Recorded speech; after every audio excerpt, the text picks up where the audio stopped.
Hello everyone. आप सब कैसे हैं? मैं उम्मीद करता हूं कि बहुत अच्छे होंगे और अपनी पढ़ाई को बहुत अच्छे से कर रहे होंगे। मैं Aakash Kumar Bhadana ICT virtual classroom में आपका बहुत बहुत स्वागत करता हूं मेरे प्यारे बच्चों।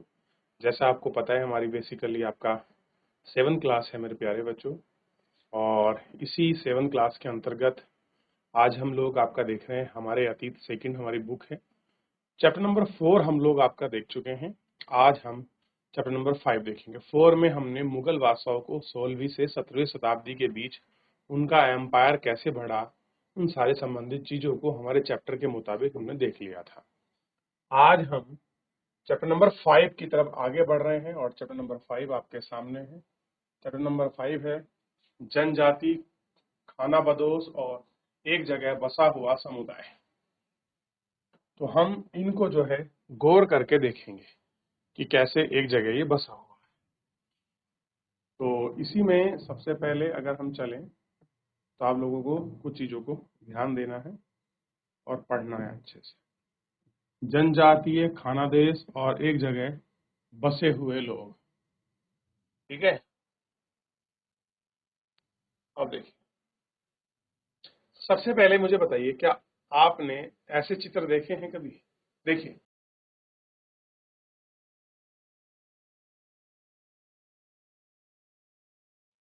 देख लिया? तो ऐसा आपने अक्सर इनको बोलते हैं मुखौटा, या अलग अलग जगह बोलते हैं। तो ये सारी चीजें जो आपको देखने के लिए मिलेंगी, ये अलग अलग आपको मिल सकती हैं। बेसिकली आपके नजर बट्टू टाइप में है, आपका नजर उतारने के काम आते हैं।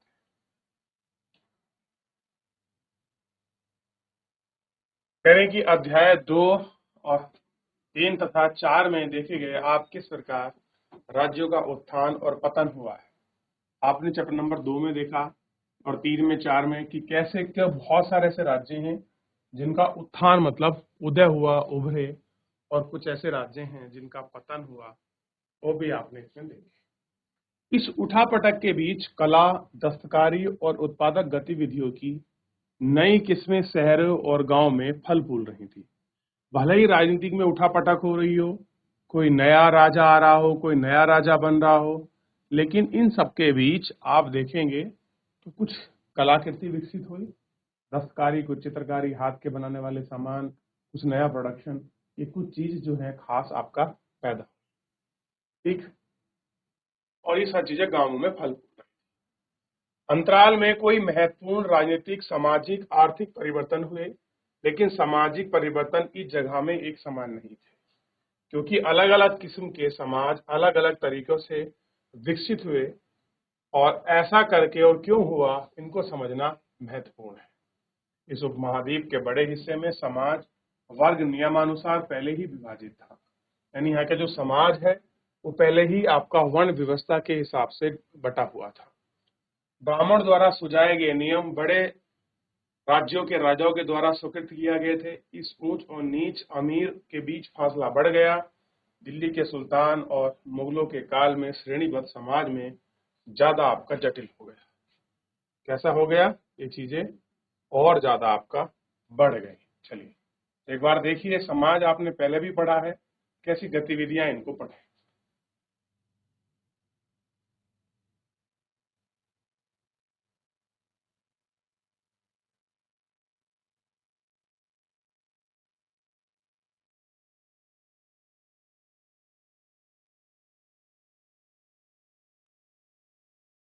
देख लिया? चलिए, बड़े शहरों से परे जनजातीय समाज। जो कुछ बड़े शहर हैं उनसे परे हैं आपके जनजातीय समाज। अगल बगल एक दूसरे से भी मौजूदा समय में उपमहाद्वीप में कई समाज ब्राह्मणों से जुड़े थे, ब्राह्मणों द्वारा सुझाए गए थे।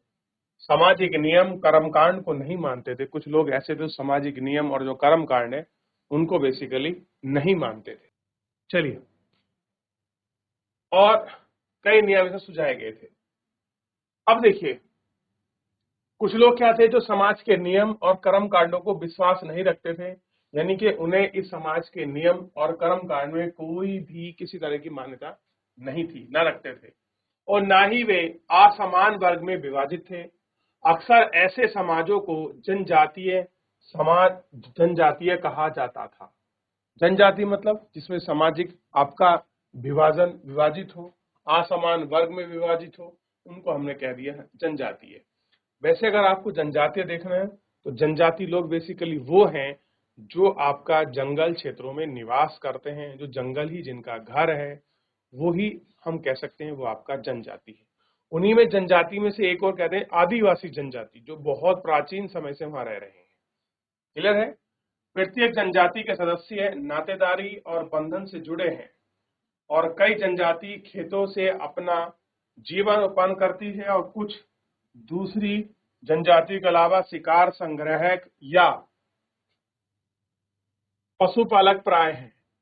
अपने निवास स्थान के प्राकृतिक संसाधनों का पूरा इस्तेमाल करने के लिए इनका गतिविधि मिला जुला रूप अपनाते हैं।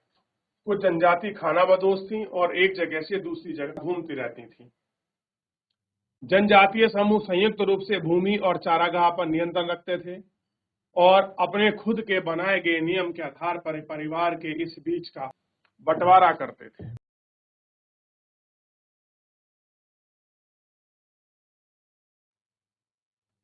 इस उपमहाद्वीप के विभिन्न हिस्सों में कई जनजातियां फली और फूली। सामान्यतः ये जंगल, पहाड़, रेगिस्तान, दूसरी दुर्गम जगहों पर निवास करते थे और कभी-कभी जातीय विभाजन का आधार अधिक शक्तिशाली समाजों के साथ साथ उनका टकराव था। कई मायनों में इन जनजातियों ने अपनी आजादी को बरकरार रखा और अपनी अहिंसा संस्कृति को बचाया, लेकिन जाति आधारित और जनजाति आधारित समाज में विविध किस्म की जरूरतों की एक दूसरे पर निर्भर रहता है। यानी कि अगर इन लोगों को किसी भी चीजों की आपको जरूरत होती है, विविध मतलब डाइवर्सिफाई, अगर कुछ चीजें चाहिए तो ये क्या करते हैं, एक दूसरे पे डिपेंडेंट रहते हैं।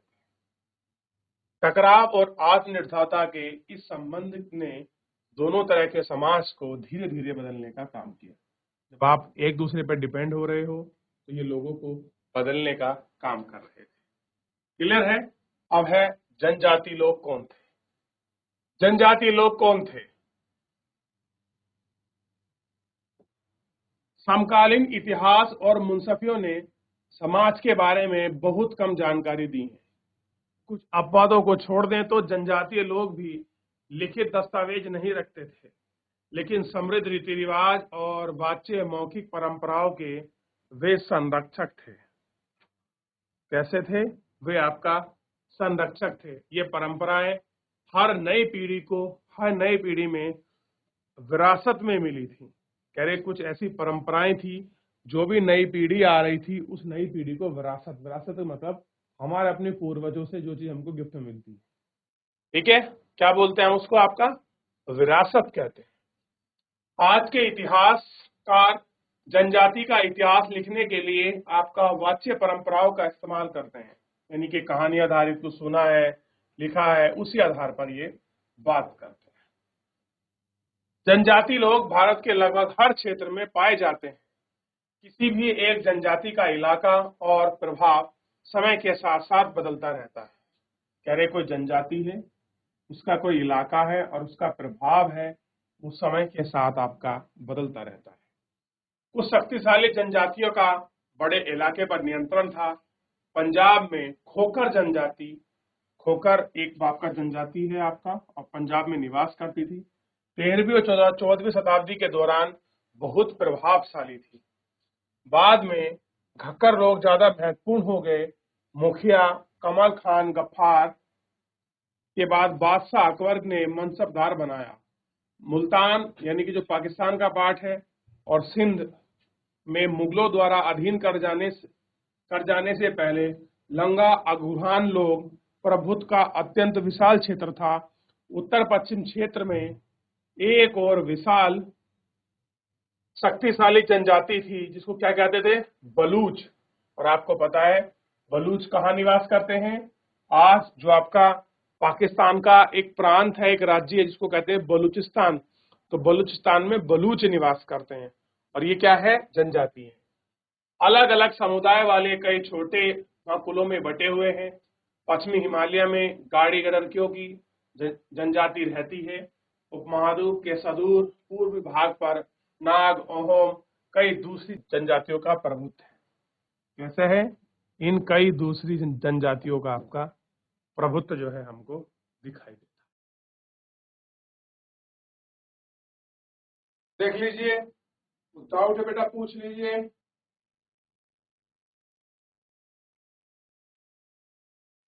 देख लिया?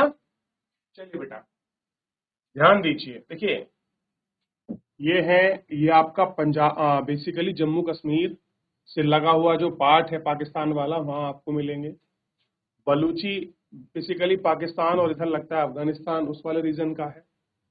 तिलंगा है, खोकर है, खोकर ये बेसिकली पंजाब का जो पार्ट है सिंध वाला उसमें लगे।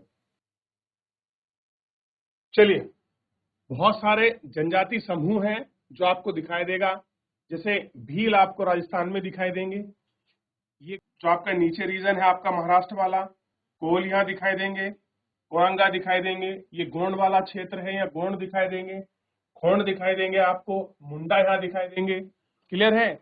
और कुछ यहाँ आपका अलग अलग जनजाति हैं। अब आपको उत्तराखंड की जनजाति बताना है।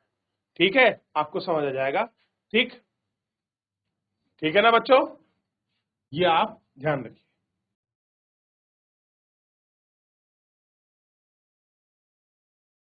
मौजूदा बिहार और झारखंड के कई इलाकों में 12वीं शताब्दी तक चेर सर, सरदार शाहियों का उदय हुआ। कहां पर? चेरों का। और चेर क्षेत्र कौन सा है? झारखंड। और ये देखिए, ये रहे चेर, यहाँ आपको दिखाई दे रहे हैं स्पष्ट रूप से चेर दिखाई दे रहे हैं। इन चेरों का क्या हुआ है? एक है चोल चेर पांड्य, ये वो वाले पांड्य नहीं है, चेर है। आपके बेसिकली आपके जनजातीय क्षेत्र। क्लियर है? बादशाह अकबर के प्रसिद्ध सेनापति राजा मान सिंह, कौन है? राजा के प्रसिद्ध सेनापति राजा मान सिंह ने 1551 में चेर लोगों पर हमला किया। ठीक, और उन्हें परास्त किया, लूट कर अच्छा खासा माल इकट्ठा किया, लेकिन वे पूरी तरह से अधीन नहीं बनाए। औरंगजेब के समय में मुगल सेना ने चेर लोगों को कई किलों पर कब्जा किया, जनजाति को अपना अधीनस्थ बनाया, और इस क्षेत्र पर रहने वाली महत्वपूर्ण जनजाति मुंडा और संथाल झारखंड में निवास करती है। मुंडा और संथाल जनजाति उड़ीसा और बंगाल में भी रहते थे।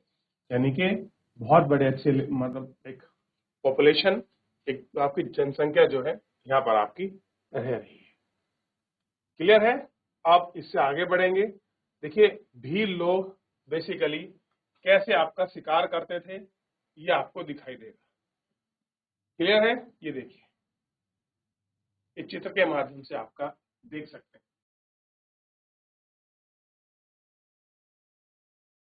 चलिए अब बात करेंगे आगे। कर्नाटक, महाराष्ट्र की पहाड़ियां। थोड़ा सा अगर आप भारत का मैप देखोगे तो आपको कर्नाटक और महाराष्ट्र दिखाई देंगे। कर्नाटक आपको ऊपर दिखाई देगा, सॉरी महाराष्ट्र आपको ऊपर दिखाई देगा, उसके नीचे कर्नाटक दिखाई देगा गोवा के बाद। तो आप देख सकते हैं यहाँ पर आप देखेंगे कोली, बेदार और कई दूसरी जनजातियां जो आपके निवास स्थल हैं। अब कोली लोग गुजरात के कई इलाकों में रहते हैं। कुछ और दक्षिण में आपका कोरगा, बेतार, मारवाड़ और दूसरी जनजातियां विशाल आबादी में। अब आप थोड़ा सा, अगर मैं आपसे पूछूं कि हमारे उत्तराखंड में कौन कौन सी जनजाति रहती हैं, तो आप देखेंगे राजी है, भोटिया है, बोक्सा है, जौनसारी है। क्लियर है? ये क्या दिखाई देंगी? हमारे यहाँ बेसिकली कुछ आपका जनजाति आपको दिखाई देंगी। देखिए जो आपका जनजातीय समाज है, ये थोड़ा समाज अलग होता है। इसका संस्कृति, इसके कल्चर, इसके तौर तरीके, इसके पहनावा, यहाँ का रहन सहन और जगह की संस्कृति से आपका डिफरेंट होता है। कैसा होता है? अलग होता है। और ये जो है आपस में कोलैबोरेशन कर कर एक दूसरे के साथ तालमेल मिलाकर वो आपका चलते हैं। क्लियर है? और जो इनकी परंपराएं हैं, जो इनका समाज है, एक दूसरे से बहुत अलग है। दूसरा, ध्यान दीजिए, भारत के हर राज्य में छोटे छोटे कुछ बड़े समूह हैं जो आपके जनजातीय समूह हैं, जो हर राज्य में अलग अलग मिलते हैं। मान लीजिए हमारे यहाँ राजी है, शायद राजी पूरे आपको उत्तराखंड में मिल जाएगी और कुछ आपका नेपाल में, और दूसरे क्षेत्र में आपको राजी देखने के लिए नहीं मिलेगी। भोटिया आपको कुछ जो आपका तिब्बत वाला पार्ट है और जो हमारा पार्ट है आपका उधम सिंह नगर के आसपास और चंपावत वाले रीजन में, वहां आपको मिल जाए, शायद और कहीं ना मिले। जैसे जौनसारी है, केवल यहाँ ही मिलते हैं। तो ये इस तरह की कुछ ऐसी जनजाति होती हैं जो किसी क्षेत्र विशेष में ही आपका पाई जाती हैं। ठीक है, ये आपको थोड़ा सा ध्यान रखना। क्लियर है? चलिए अब आगे देखिए। अब कह रहा है कि भील बड़ी जनजाति पश्चिम मध्य भारत में फैली है। भील को देखिए आप, भील आपको मध्य प्रदेश में भी मिल जाएगी, आपको महाराष्ट्र में भी मिल जाएगी, और छत्तीसगढ़ का कुछ क्षेत्र है वहां भी आपको भील जनजाति मिल जाएगी। 16वीं शताब्दी के अंत आते आते उस समय कई एक जगह बसे हुए खेतिहार और यहाँ तक कि जमींदार बन चुके हैं। यानी कि जो आपका भील समुदाय के जो लोग थे, एक समय था ये जंगलों में रहते थे, अपना शिकार माध्यम से खाना बाप इकट्ठा करके अपना जीवन जीते थे। लेकिन समय बदला, धीरे धीरे समाज आपका डेवलप हुआ और समय के साथ कुछ लोग आपके खेतिहार यानी कि किसान बन गए और कुछ लोग उस क्षेत्र के आपका जमींदार भी आपका बन गए। और लोग जो आपके जनजातीय क्षेत्र में जो आपका निवास करते हैं, मैं उन लोगों की बात कर रहा हूं। क्लियर है? तब भी भील कई कुशल शिकारी संग्राहक बने। कैसे हैं? आपके कुल से कुछ लोग आपका शिकार करते हैं, संग्राहक मतलब जो आपका मीट को मार कर जानवरों को आपका प्रिजर्व करते हैं। क्लियर है? और मौजूदा छत्तीसगढ़, मध्य प्रदेश, महाराष्ट्र, आंध्र प्रदेश में गोंड बड़े तादाद में फैले हुए हैं। एक है गोंड जनजाति। क्लियर है? वो कहां कहां मिलती है? छत्तीसगढ़, मध्य प्रदेश, आपको पता होना चाहिए कि मध्य प्रदेश से अलग हुआ है छत्तीसगढ़। क्लियर हुआ? महाराष्ट्र और आपका आंध्र प्रदेश में क्या मिलती है? गोंड जनजाति आपको देखने के लिए मिलती है। क्लियर है? और सबसे अच्छी बात क्या है बच्चों कि जो ये हमारी जनजातियां हैं, इनको जंगल में औषधि संबंधित जो आपकी चीजें हैं, इनको बड़ा अच्छा ज्ञान है और ये लोकल चीजों को बहुत अच्छे से आपका प्रमोट करते हैं। नेचुरल चीजें मिलती हैं और जो औषधि हैं, इन औषधियों का इनको एक विशेष ज्ञान होता है। क्लियर है? चलिए आगे बढ़ते हैं। अब आप थोड़ा सा इस पिक्चर पर आपका नजर दौड़ाइए, आपको दिखाई देगा कुछ आपका उर्दू फारसी में लिखा हुआ है। ठीक, आपको दिखाई देगा कैसे अनाज को खरीदा जा रहा है, ऊंट वगैरह पर लाद कर उनको ले जाया जा रहा है, ये आप देख सकते हैं। कह रहे हैं कि घुमंतु व्यापारियों की श्रृंखला में भारत को बाहरी दुनिया से जोड़ती थी। मेवे इकट्ठा कर कर ऊंट पर उनको लाद कर मध्य एशिया, मध्य एशिया मतलब ईरान, इराक, कुवैत, बहरीन, इनकी बात कर रहे हैं। मध्य एशिया के व्यापारी ऐसी वस्तुएं भारत लाते थे और बाजरे अन्य व्यापारी को स्थानीय बाजार तक पहुंचाते थे। देखिए, जो मध्य एशिया है, जो आपका मिडिल ईस्ट कंट्री है, हमेशा इन्होंने क्या किया है, ये हमेशा आपका व्यापारी रहे हैं। भारत से सामान खरीदा, कहाँ ले गए? मध्य एशिया में, और वहां से कहाँ भेज दिया? आपका यूरोप में। तो भारत में जितना भी ट्रेड हुआ है, तो सबसे ज्यादा ट्रेड करने का श्रेय किनको जाता है? मध्य एशिया के लोगों को। यूरोप की कुछ चीजें खरीदी, उनको भारत में भेज दिया। यही कारण था कि भारत का सूती कपड़ा, भारत का सिल्क कपड़ा जिसको हम बोलते हैं आपका रेशमी कपड़ा, भारत के बने मसाले, भारत की बनी जूट की चीजें, भारत की बनी मूर्तियां, भारत के बने आपके शिल्प कला, भारत के आपके डिजाइन वाले विशेष यूनिक आपके कपड़े, कालीन वगैरह आपका कहाँ जाती रही हैं? यूरोप और मध्य एशिया में। क्लियर है? इन्हीं की वजह से। अब देखिए, खाना बदोश और घुमंतु लोग कैसे रहते हैं। अब कुछ लोग हैं खाना बदोश और कैसे हैं? घुमंतु। आपने देखा होगा कुछ लोग आपका सीजनल यानी कि ऋतु के समय ही आपका शिफ्टिंग करते हैं। जैसे आप गुजर को देखिए, बकरवाल को देखिए, कुछ ऐसी जनजातियां हैं जो आपका बेसिकली हिमाचल, जम्मू कश्मीर और कुछ पार्ट में आपका उत्तराखंड में भी देखने के लिए मिलती हैं। ये आपका ऋतु प्रवास करती है। ऋतु प्रवास यानी कि घुमंतु है, खाना बदोश है, खाने की तलाश में एक स्थान से दूसरे स्थान पर आपका जाते रहते हैं। ये कंडीशन केवल भारत में नहीं है, विदेशों में भी है। चाहे अफ्रीका हो, आपका कनाडा हो, अमेरिका हो, मध्य एशिया हो, हर जगह ये चीजें होती हैं। जैसे मान लीजिए, होता क्या है, जब आपका बर्फ पड़ती है तब लोग ये हाइट से नीचे की तरफ आते हैं, मैदानी क्षेत्रों की तरफ। क्लियर है? या आप कह सकते हैं पहाड़ों से नीचे की तरफ आते हैं, और जैसे ही आपका नीचे आपकी गर्मी शुरू हो जाती है, ऊपर बर्फ लगने लगती है, तो अपने जानवरों को लेकर ये ऊपर चढ़ जाते हैं। ये क्या करते हैं, आपका ऋतु प्रवास करते हैं, घुमंतु हैं, एक स्थान से दूसरे स्थान पर जाते रहते हैं खाने की तलाश में, अपने खाने के लिए भी, और साथ में ये लोग जो जानवर पालते हैं उस जानवर के चारा के लिए। खाना बदोश इनको इसलिए कहा गया क्योंकि ये खाने की तलाश में एक स्थान से दूसरे स्थान जाते रहते हैं। क्लियर हो गया। आप मौका मिले कभी आप जम्मू कश्मीर जाइए, आपका हिमाचल देखिए, और उत्तराखंड में भी बहुत सारी जगह ऐसी हैं जहां पर आपका ये घुमंतु लोग, खाना बदोश लोग होते हैं। अपना पूरा सामान, अपना पूरा काफिला लेके चलते हैं, एक स्थान पर कुछ दिन रुकते हैं, पहाड़ों पर पहुंच जाते हैं गर्मियों के समय जब तक वहां रुकते हैं, और जैसे ही नवंबर अक्टूबर के मौसम में आपका बर्फबारी शुरू होती है, धीरे धीरे अपने जानवरों को लेकर ये नीचे की तरफ आ जाते हैं। तो ये जो खाना बदोश हैं और घुमंतु लोग हैं, ये पूरे भारत में आपका अलग अलग जगह पर देखने के लिए मिलते हैं। हालांकि आज के समय में इनकी संख्या घटी है, जैसे लोगों में स्थिरता आई है, जैसे आपने देखा कि बहुत सारे जनजातीय लोग खेतीहार हो गए, कुछ जमींदार हो गए, धीरे धीरे लोग क्या हो रहे हैं कि इन चीजों से हट रहे हैं और आपका अलग एक्टिविटी में, अलग क्रियाकलापों में आपका लग रहे हैं, जो आपको देखने के लिए मिलेगा। तो घुमंतु और खाना बदोश के बारे में हम लोग फिलहाल आपका कल पढ़ेंगे। मेरे प्यारे बच्चों, समाप्त हो रहा है, समय आपका समाप्त हो रहा है, अगली कक्षाएं हैं। तो अगर किसी का कोई डाउट है, कोई क्वेरी है, तो आप मुझसे पूछ लीजिए, नहीं तो आप एक बार घर जाइए, चैप्टर को अच्छे से पढ़िए, कोई भी डाउट, कोई भी क्वेरी आपकी रहती है तो बच्चों आप मुझसे लाइव जुड़कर चैट के माध्यम से अपनी क्वेरी को मुझसे पूछ सकते हैं। और मेरे प्यारे बच्चों, फिलहाल आज के लिए इतना ही। धन्यवाद।